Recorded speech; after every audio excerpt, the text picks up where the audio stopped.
isaa kaachaadhaan kan beekamu haati warra isaa hinaafarraa kan ka'een akkanatti gaafunoo bishaan tanfaas. Warahmatullahi wabarakaatu. Adam Muummee Ibrahim jedhama. Magaalaa Hargeysaa keessatti dhalate namni qaamaan gubate kun.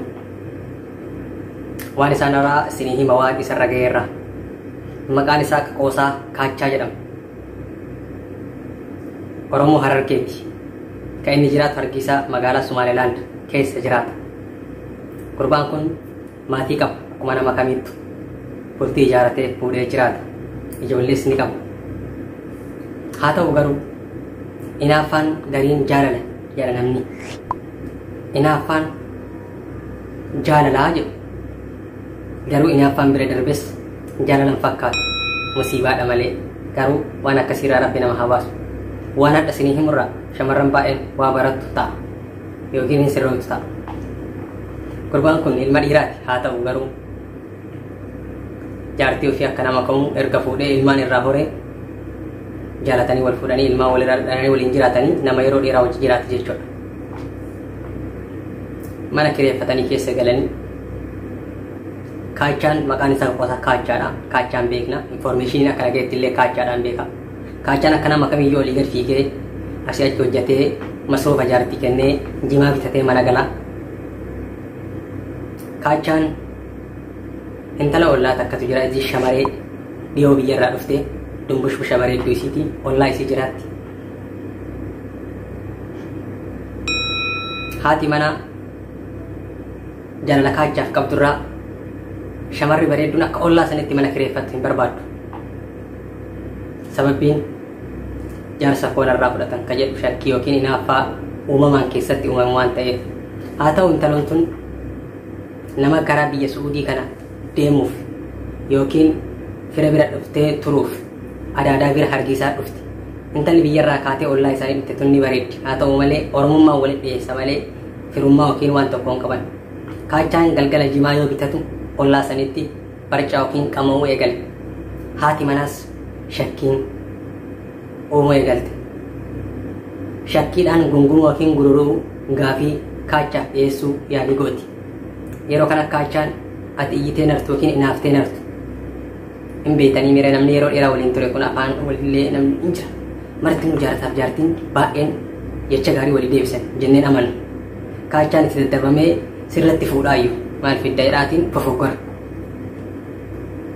Haati manaa ta'inaaffaan garaan gubate kun waan biraayyuu hojii raawwatuun oolan ka jettu intala haarawaa biyyarraa dhufte tana wajjin shakkiin cimaan keessa galti. Ganamaa galgala isiin qorannoo qotuu jala fiiguu torba bakka inni barcaa godhutti hiriyyoota isii waliin gise kuma itti deddeebi'ee achitti ilaaluu koottu jedhaa yaamuun hifachiise. Kaachaan kawaan kana laalee hifate. Kawaan kanaan dararame kan yeroo baay'ee yookaan hiriyyoonni yookaan warri ollaa itti kolfuu eegale. Sila jaartiin tun inaaffaan hagana ga'e maali? Tawakkalallaa. Rabbi irra kaatteen sabartuu hin jal'iftu. Kun kamira darbe musiibaadha waan kanarraaf qusachuu qabu. Inaaffaa isii hanga ollaan ifatutti. Intalli kun qaqunnameen jechuudha.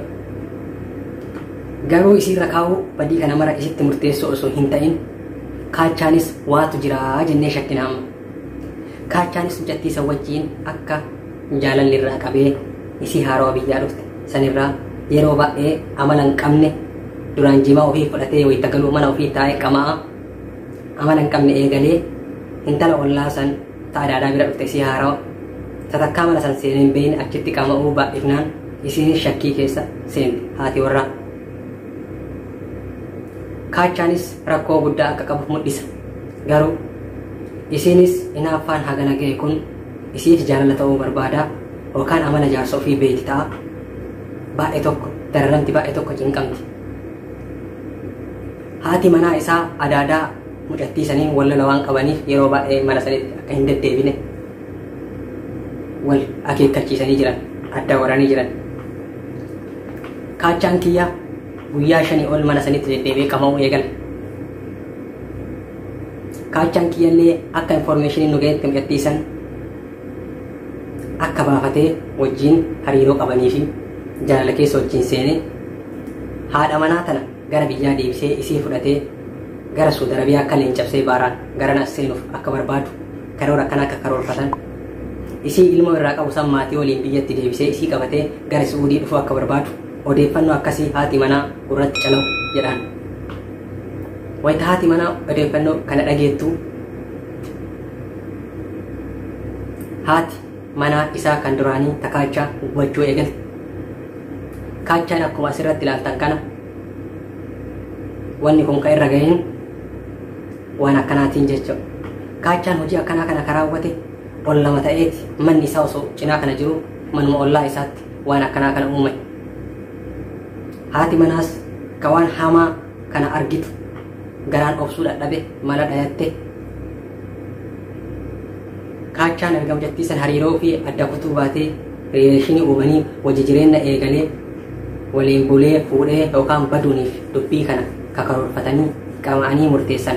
Haati manaa dhageette. Haati manaas shirri akkanaa kun kanarra xaxamaa jiru rafee buluu hin qabu ka jettu gubatte. Kaachaan gurbaa diimaa bareedaa furdaa ture. Kaachaa jechuun maqaa qoosaa isaati. Namoonni baay'een ni jaalatuun jarjaraa fi qalbii baay'ee guddata. Namoonni baay'een ni beekuun. Kaachaan fuula fi bareedaa kan duraanii san kadhabeen sababa mucattii haarawaa biyyarraa dhufte san isii wajjin hariiroo uumuu haadha manaa ofii irratti darrabuu seeraan ala kan ta'e jechuudha. Haati manaas hinaaffaan kagaraan dadhabe bishaan danfistee zayitii waliin maktee bakkuma Kaachaan jimaa quufee isii bira as deebi'utti wayita mana ciisu fuula qaama ofii laphee kana hundarratti bishaan danfaa kana garagalchite. Marree eenyutu balleessa jettu isin mee murteessaa koomentii jalatti. Kaachaan yeroo ammaa hargiisaa Dr. Kiweenaa jechuun afaan Somaaliitiin mana yaalaa guddicha Dr. Kiweenaa ka jedhamu magaalaa Hargeysaa Somaalilaandii guddittii keessatti mana yaalaa keessa ciisee argama. Kaachaan waan inni jedhu afaan isaatiin sagalee kana dhageeffadha. Abshir okay hayya. Jabaadhuga rabbiin si faana jiraatu obboleeyyan keenya kaas ta'anii halkanii guyyaa sirratti riiba dhabaniif illee rabbiin jazaa kafalu insha Allah gaa obboleeyyan keetis Oromoo qaban yooti duuteehu rabbiin sitti hin godhini lubbuun guyyaa rabbi baase malee hin baatu numa dirmatti Oromoon kanaaf osoo ati lubbuudhaan addunyaarra jirtu hanga danda'an akkasiif dirmatanii asumaan si hubachiisa insha Allah sabbari insha Allah.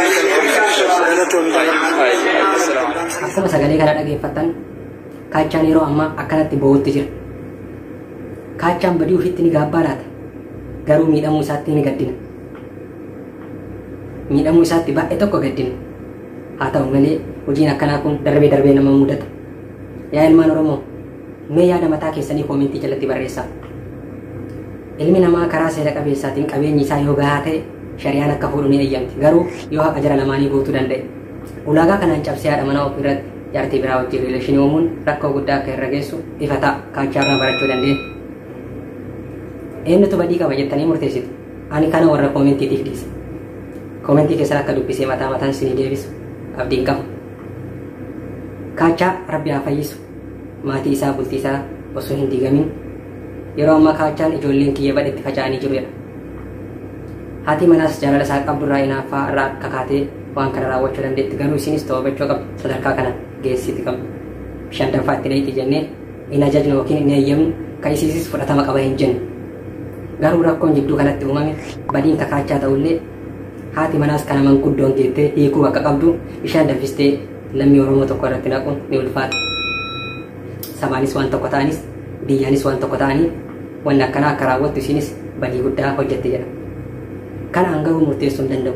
Uummanni chaanaala Abdii Koomeedii hordoftan yaada kana koomentii jala barreessuu murteessaa isiniin jedha. Kaachaa rabbi haa fayyisu. Maatii isaa kabadhetti faca'ee walitti haa deebisu. Jiraatota magaalaa Hargeysaa waan ta'aniif isiillee rabbi haa dhiisuuf jennaa araarama isaaniif hawwina. Galatoomaa waan dhaggeeffattaniif horaa bulaa.